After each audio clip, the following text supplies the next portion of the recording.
All right, man, peace. So the great Terence Crawford is at a crossroads in his career right now. He's recently acquired the WBO welterweight strap by defeating Jeff Horn in dominating fashion. And now on the horizon is a potential super fight with Errol Spence, which most likely will not be finalized until sometime in 2019. Well, he stopped by the Stephen A. Smith and Max Kellerman show to discuss what his prospects are in trying to take over the welterweight division. So, of course, they're going to talk about it, and I'm going to chime in. Our next guest is one of the best fighters in the world. He proved it last weekend against Jeff Horn on ESPN Plus. He is undefeated, 33 wins, 24 knockouts, now has won titles in 3 different weight classes. We welcome Terence Crawford to the show. Good morning, sir. Good morning. How you doing? I'm good. Thank you so much for being with us. Thanks for having me. TC, Molly, let me get right this. TC, okay. I'm very proud of you. I'm very, very proud of you, sir. Nobody gives a damn what you're proud of, brother. Just ask your question. I got you in the top 2 pound for pound in the world, handling your business. Well, I would have to agree with Stephen A. Smith on that assessment. I would probably have Crawford top 2 as well. He's right there with Lomachenko. Business against Jeff Horn. You're the WBO welterweight champion of the world right now. Damn it, let's get right to it. Who do you want next? Because I'm thinking Errol Spence Jr., I'm thinking Keith Thurman, I'm thinking Garcia. Well, here's the problem, Stephen A. Smith. He can't fight Danny Garcia right now, nor can he fight Sean Porter because they themselves have a major fight on the horizon for the WBC strap coming in September. He can't fight Keith Thurman because Keith Thurman is starting to remind me of Samuel L. Jackson's character in Unbreakable. If the wind blows, that brother claims that he has a sprain in one of his eyebrows. So we'll see what happens with him if he's truly serious about continuing on in his boxing career. I quite frankly think that Keith Thurman has Errol Spence-itis. And you know what's so funny? You know who called it out a long time ago? Was Floyd Mayweather. Floyd Mayweather had an interview, an impromptu interview, outside of a restaurant where he happened to be dining with members of his money team staff along with Errol Spence. This was around the time that he was trying to sign Errol Spence to the money team. And of course, Errol Spence was intelligent enough to understand that his name was ringing bells to the point where he didn't have to sign with the promotional company. Well, anyway, Floyd Mayweather was getting tired of being called out by Keith Thurman. And what he did was, in true Floyd Mayweather Machiavellian fashion, he put Keith Thurman in the position where he promised Keith Thurman a chance at a fight, a mega fight, of course, if Keith Thurman would first agree to fight Errol Spence. Because Floyd had spent enough time in the ring with Errol Spence to understand that most likely Keith Thurman would not beat Errol. And even if he did, he would have came out of that fight so damaged that it would have been easier for Floyd to beat him. But I truly don't believe that Floyd thought that Keith Thurman could beat him. I think that Floyd believed that Keith Thurman was going to lose to Errol Spence. And Keith Thurman also believed, even from back then, that he was going to lose to Errol Spence. Because remember, Errol Spence was a 2012 Olympian. Keith Thurman was an alternate in the 2008 Olympics. And all these top fighters, they follow the up-and-coming prospects. You have to. Because you have to find out who's going to be your competition for years to come. Floyd Mayweather used to pay for many of the top amateurs across the country to participate in tournaments just so that he could scout them. He knew about Andre Berto from back in the early 2000s, late 90s. So that's what great fighters do. But Floyd, as we all know, was involved in a much ballyhooed string of sparring matches with Errol Spence back in, I believe it was 2013, when Floyd first got out of prison. That's when Errol Spence's name first came into the minds of boxing aficionados and fans, or what have you. And Errol Spence became famous for being the person that gave Floyd Mayweather a black eye in sparring. And people make a big deal about that, but anybody who follows boxing for long enough knows that top fighters always have top prospects as their sparring partners, and those things happen when you have heated sparring. Manny Pacquiao used to have wars with Sean Porter 10 years ago.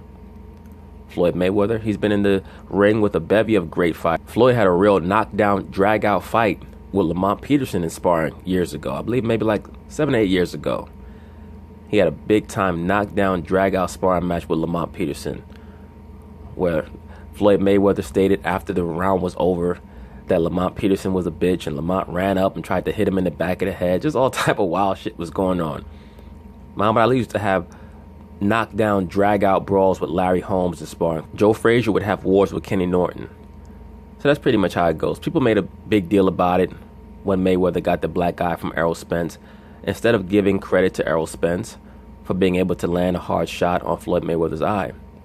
And from what I understand, by the end of that fight camp to prepare Floyd for Robert Guerrero, Floyd was actually able to wobble Errol Spence and was able to stop a couple of his other sparring partners. And I'm not quite sure if Errol Spence was one of the guys that he stopped, but I do know, from what I understand, that he wobbled Errol Spence a few times as that fight camp built up and Floyd was getting sharper and sharper. It is what it is. Point being is this. Keith Thurman has Errol Spence-itis.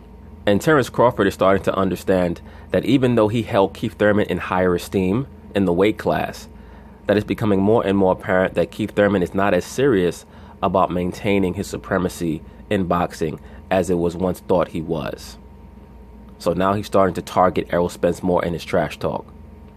You know, Sean Porter and those boys gonna want you. But obviously you have a preference.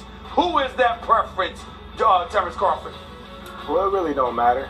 Like I said before, I'm coming for all the champions in the division. My ultimate goal is to become undisputed champion in the welterweight division. That's a great goal for Terence Crawford to have. I wonder how many fighters have been the undisputed champion in more than one weight class. And I'm gunning for all of them. Terence, there are, Stephen A. threw out a lot of names, and Keith Thurman may be the most accomplished of them. But the guy who looks like the most special, with the potential to do something extraordinary, seems to me to be Errol Spence. If Terence Crawford is able to defeat Errol Spence, now we have to start talking about Terence Crawford in regards to all-time great evaluations. Because most likely, that fight that he has with Errol Spence is going to be to unify the weight class. And that is a stated goal for both fighters. If Terence Crawford is able to unify the weight class by defeating Errol Spence, that will be his second weight class that he has unified. We're going to have to start talking about him in regards to all-time great evaluations. Do you see that same thing, or does Spence just fit into the group that Stephen A. mentioned, or is he something extra? Well, listen, they all got their own special talent. He's a great fighter in his own right. It's going to be very interesting to see how Terence Crawford tries to attack Errol Spence. Errol is a great body puncher. Oftentimes you attack great body punchers by attacking their...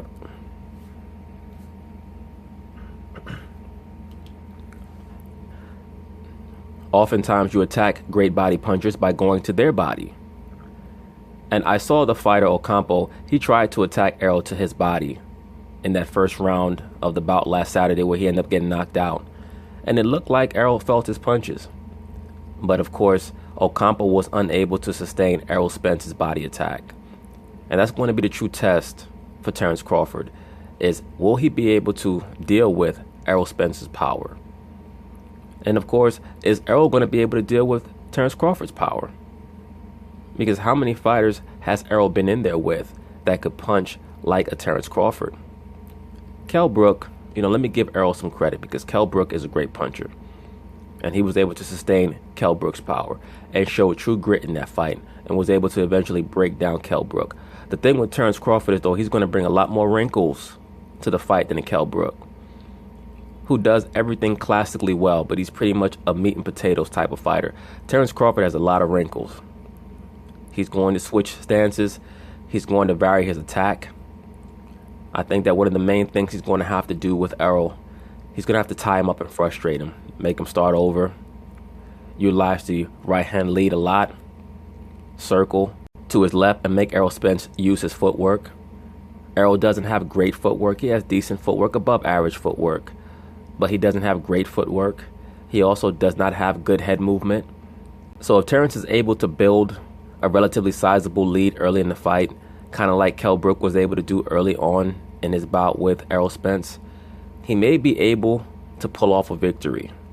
That's going to be a major fight, though. But I'm not going to single him out. I'm singling, the whole division out. I want them all. Terence, Stephen A. mentions his top two pound for pound. I think everyone in the world's top two, in one order or another, is Lomachenko and you, stablemates. Is it important for you to be recognized as the #1 best pound-for-pound fighter in the world? Of course it's important to me because I feel like I own that spot, and I feel like I'm not getting enough credit for the fights that I have won. And you know what, brother, you're correct. You do deserve more credit for what you've done. You unified the 140-pound weight division. I do believe that people are looking at your resume, though. But if you're able to unify the 147-pound division, no one will be able to deny you. There's no doubt about that. I have won them, but in due time, I get my respect. Just keep winning. Well, Terence, why do you feel you're not getting the respect? You're universally recognized as one of the top 2 pound-for-pound fighters in the world. Because he doesn't want to be top 2. He wants to be #1, Stephen A. Smith. Do you really believe you're not getting that respect, or are you just one of those dudes that have an attitude and look for reasons and excuses to beat up on people the way that you've been doing throughout your career? No, it ain't no reasons or excuses. You know, I just feel like I'm #1 pound for pound, and I feel like everybody else should know that I'm #1 pound for pound. That's a great goal for him to have. Right now. So there's no top 2 or top 3. It should be only one, and that's me. And beyond that, the brother's 30 years old. It's not like he's 22. He's not a prospect. He should be at the fullness of his career right now, which he is. It's time for him to take the throne if he's able to take the throne. And what do you think you have to do to prove that it's you and not Lomachenko? Because, as I said, both the same promoter, both terrific fighters. How do you prove that it's you and not Lomachenko? He's a little too small to fight you, it seems. How do you do that? But just keep winning, you know. Lomachenko, like I said. Absolutely. All he can do is keep winning. How is he going to fight Lomachenko to prove who's #1? Lomachenko, I doubt, is going to move up much past the 135-pound division. He might top out at 140, maybe. As we saw in his bout at 135 against Linares, he got floored. And I think that shocked him. I think that getting knocked down by Linares let Lomachenko know that if he were to move up another weight class, he may be putting his own life in jeopardy, potentially. Of course, he may have the skills to get through the bout, but if he were to take a hard enough shot from a top 140-pound fighter, he could be putting his life in jeopardy. I said before, he's a great fighter. I enjoy watching him, but to rate him above me is something that I don't take lightly. You know, I just feel like I'm better. Terence, listen. Go ahead, Max. Go ahead. Well, I was going to say, I wanted to know about your demeanor. Like, I've seen you interact with fans. You're generous with your time. They come up to you, sign things, take pictures. I know you take trips to Africa where you literally give people the shirt. You've given someone the shirt off your back. And yet in the ring, I've worked fights with you where your opponent has said the wrong thing to you, and you seem to carry him for an extra round or two just to punish him. And afterwards, when most fighters bury the hatchet, you still got stuff to say to that guy.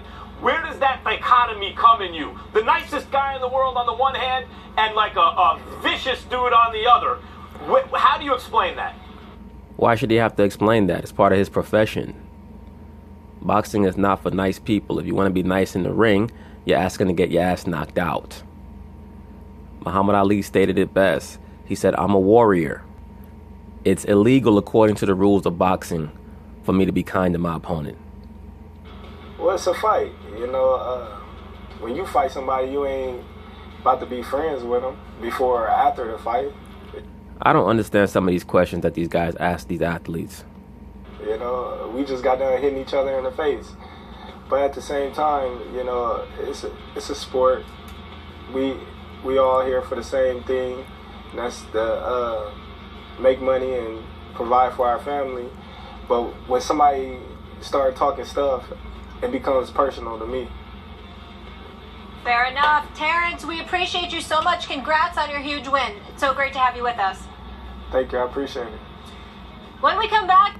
But anyway, once again, congratulations to Terence Crawford. He is a great fighter. Right now, I probably have him at 1A on my top 10 pound-for-pound list. Errol Spence is probably number 3, to be quite frank with you. So I'm looking forward to that mega bout come next year, hopefully relatively soon in 2019. As Errol Spence himself stated in the aftermath of his knockout victory over Ocampo, he believes that his fight against the winner of the Shawn Porter versus Danny Garcia match will most likely be sometime early in 2019. So hopefully, he and Terence Crawford can fight sometime in the middle of 2019, maybe around May, who knows. So peace.